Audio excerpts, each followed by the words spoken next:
Hello everyone and welcome to another Bookmas video. Today I want to talk about 5 disappointing books from 2020. Whoa, oh, oh. La, da, da, da, oh, oh.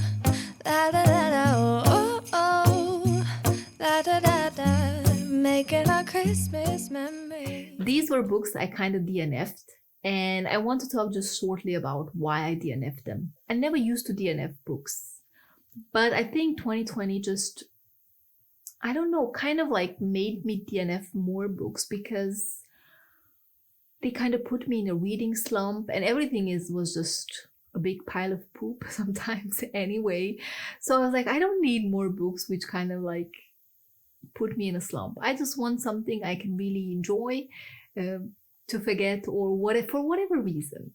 But these were not the ones. So I just like, yeah, DNFs.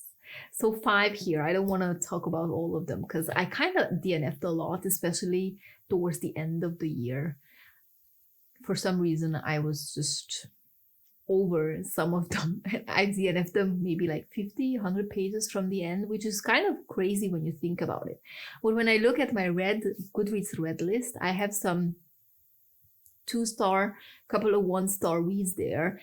And I realized that I should have DNF'd those too, and I just struggled my way through them to what was the point? There was no point. So maybe in the future I won't have a lot of 2-star reads or 1-star reads on Goodreads. I'll just have DNFs. Mostly I tend to do not finish fiction books, but I actually have 2 non-fiction books on this list. And some people might say that I'm silly for not finishing these books, and silly is a mild word I choose for this, but because these are important books and everyone should read them, and what's wrong with me for not finishing them? But I was like, I cannot continue because I cannot get into it, even though they are important books everyone should read and everyone should recommend. And even though they're important books everyone else recommends, I definitely know that they're important topics. And I have many other books on my TBR and many other books I've read on this topic already. And one of them, which I think is quite popular and might incite some strong feelings in some when hearing this, but it is Hood Feminism by Mikki Kendall. So as the title suggests, this is about feminism within the Black community in the US, and why is it so different from mainstream feminism, which is kind of too white, and why there's a need for Hood feminism as well. I don't know a lot about this because I have DNF'd it quite early on because I simply could not get into it.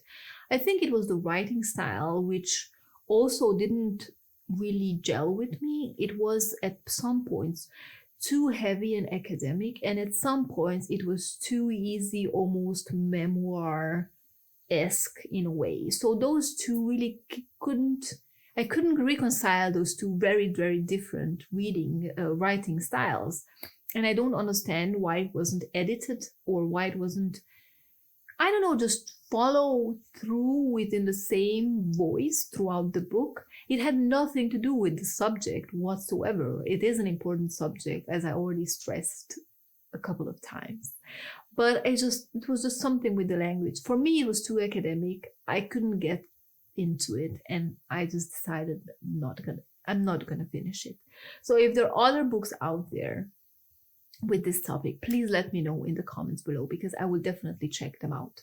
The next nonfiction one is Me and White Supremacy by Layla F. Saad. Now I almost finished all the way through, but I just skimmed, I think, most of it at the end to get the ideas out of it, because it is an important one and it had some really great points. But it also, I think, it feels like an entry-level book for someone who hasn't read about race before, for someone who wants to know more about different topics on the subject and how they can better themselves, how they can do things better in the future.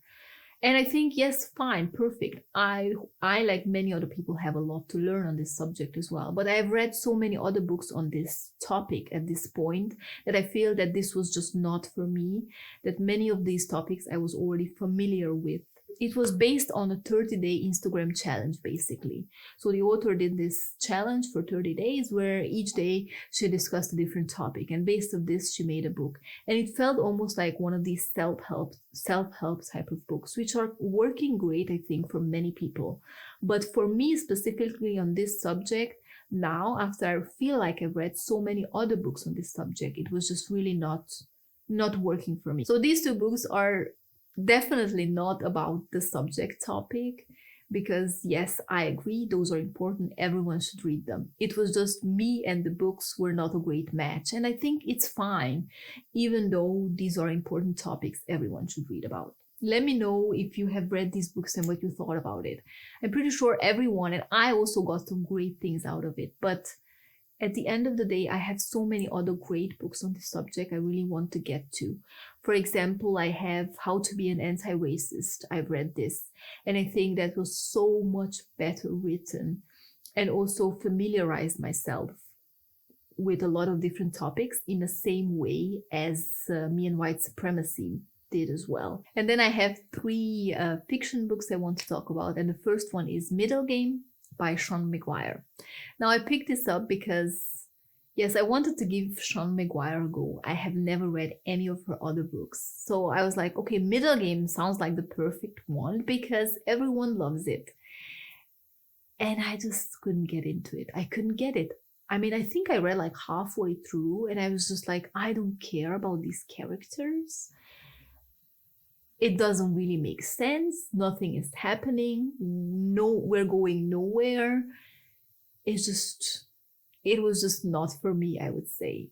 This follows twins who are kind of genetically engineered. One of them is a math genius and the other is really good with numbers. They are separated at birth just so they don't have an influence on each other for some reason, but they kind of find their way to each other anyway. And it's about how their lives are and what their role is within this world, which is kind of like alchemical in a way. I don't know, because these twins seem like to be the key to the universe.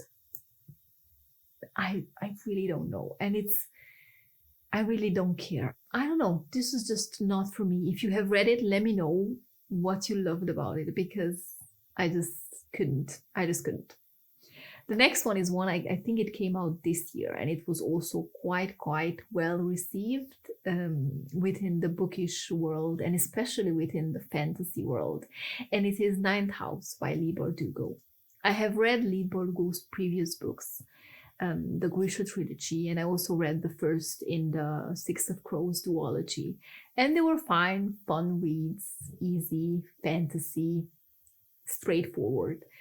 This one is like an urban fantasy. We follow this young girl. She goes to university and she has some magical powers. But I just couldn't connect. Maybe it was the urban fantasy setting which threw me off. But it also, I felt there was so much focus on a mystery, but also on this main character, but also on another character which is not really in the story.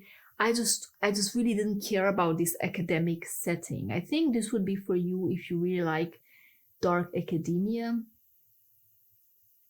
I don't know. A lot of people seem to like it. I just don't get it. So I DNF'd it. Yeah, that's the way it is. And the last one I have to talk about is With the Fire on High by Elizabeth Acevedo. Now, this was really a disappointment for me because I have previously read her other book, The Poet X, which I loved. I loved that one. And this one was just, again, not for me. I think it was just the story and the main character I didn't really care about. Whereas The Poet X was much more autobiographical in a way, because it follows a young girl who lives in New York and she comes from a very strict Catholic family. She just wants to write poetry and do her own thing. So I think I connected much more to that, and it was such beautifully told. It was told in verse, and I listened to the audiobook, which was kind of read by the author. Whereas this one, With the Fire on High, it was much more like a straightforward contemporary romance, hard-hitting contemporary in a way. So I just could not get into it at all, and I just gave up on it. These are the 5 books I wanted to talk about here. I think these are kind of stick out to me in my DNFs because these are really well received by many other people. These are books maybe you would not DNF, especially the non-fiction ones, but I guess I allowed myself to DNF them. So let me know if you also had some really outstanding DNFs in this year and what those books are and why did you DNF them. But yeah, this is it for me. Thank you very much for watching, and I will see you next time. Goodbye. Making our Christmas memories.